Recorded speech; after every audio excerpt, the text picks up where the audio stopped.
नमस्कार। चैत्र नवरात्रि का पावन पर्व बस आने ही वाला है और अक्सर मन में ये सवाल उठता है कि घर पर माँ दुर्गा की आराधना कैसे करें, सही विधि क्या है। अगर इसको लेके थोड़ी भी उलझन है ना, तो बिल्कुल फिक्र मत कीजिए। आज हम घर पर पूजा करने की एक बहुत ही सरल स्टेप बाय स्टेप विधि समझने वाले हैं। देखिए, मकसद सिर्फ एक है।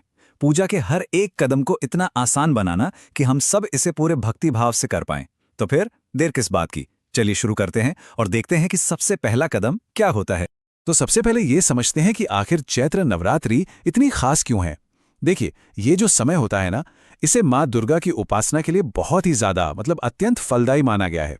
ये एक मौका है आत्मशुद्धि का, एक नई आध्यात्मिक ऊर्जा पाने का। अब जैसा कि नाम से ही पता चलता है, नवरात्रें यानी 9 रातें। ये पर्व पूरे 9 पवित्र दिनों और रातों तक चलता है और मजे की बात यह है कि हर दिन देवी के एक अलग स्वरूप को समर्पित होता है। इन 9 दिनों की भक्ति जीवन में एक अलग ही सकारात्मकता और शक्ति लेकर आती है। तो पूजा का सबसे पहला और सबसे जरूरी कदम वो है घट स्थापना, मतलब कलश की स्थापना। ये नवरात्रि के पहले ही दिन एक शुभ मुहूर्त में किया जाता है और ये इतना जरूरी इसलिए है क्योंकि इसे पूरी पूजा का आधार माना जाता है। एक तरह से ब्रह्मांड की सारी सकारात्मक ऊर्जा को अपने घर में आमंत्रित करना। चलिए, इस पूरी प्रक्रिया को ना 3 आसान से स्टेप्स में समझ लेते हैं। पहला स्टेप, एक मिट्टी का चौड़े मुंह वाला बर्तन ले और उसमें 7 तरह के अनाज, जिसे सप्तधान्य कहते हैं, वो बो दें। दूसरा स्टेप, अब एक कलश लीजिए, उसमें गंगाजल, एक सिक्का, अक्षत, सुपारी और दूर्वा घास डालिए।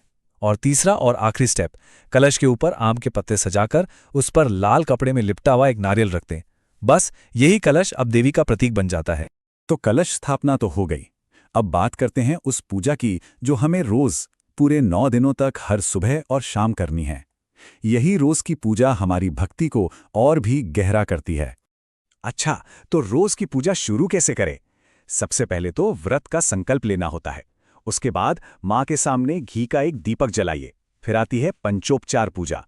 इसके बारे में हम अगली स्लाइड में विस्तार से बात करेंगे। और हाँ, साथ ही माँ को कुमकुम, अक्षत, खास तौर पे लाल फूल, चुनरी और श्रृंगार की सामग्री भी जरूर अर्पित करें। तो ये पंचोपचार है क्या, जिसके बारे में हमने अभी बात की? देखिए, ये पूजा का एक बहुत ही सरल तरीका है। इसमें 5 मुख्य चीजें पंचोपचार शामिल होती हैं। कुमकुम, अक्षत यानी कि चावल, फूल, धूप और नैवेद्य यानी भोग।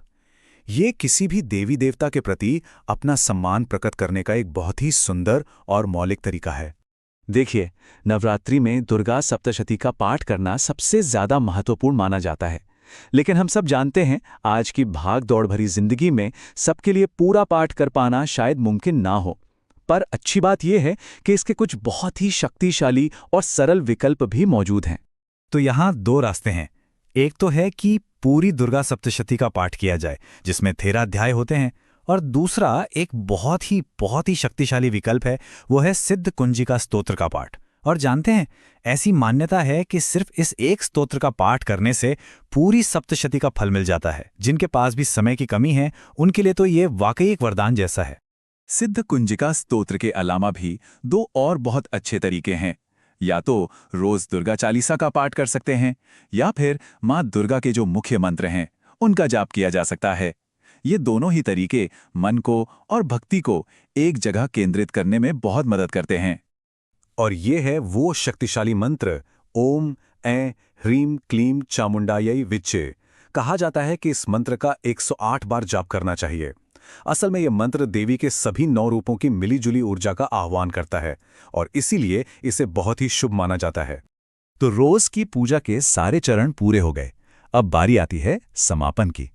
एक बात हमेशा याद रखनी चाहिए, पूजा का अंत भी उतनी ही श्रद्धा और भाव से करना चाहिए जितनी श्रद्धा से हमने उसे शुरू किया था।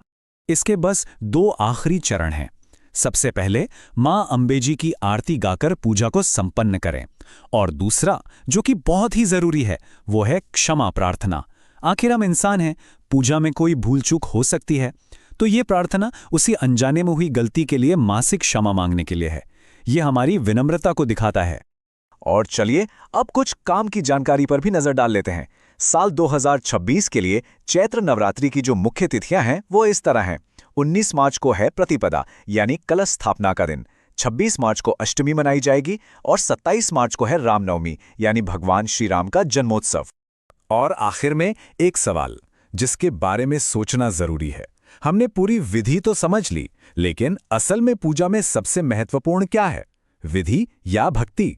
देखिए, विधि एक रास्ते की तरह है जो हमें मंजिल तक ले जाती है, पर उस रास्ते पर चलने की जो असली ताकत है, जो प्रेरणा है, वो तो सच्ची भक्ति से ही आती है ना? इस पर विचार जरूर कीजिएगा।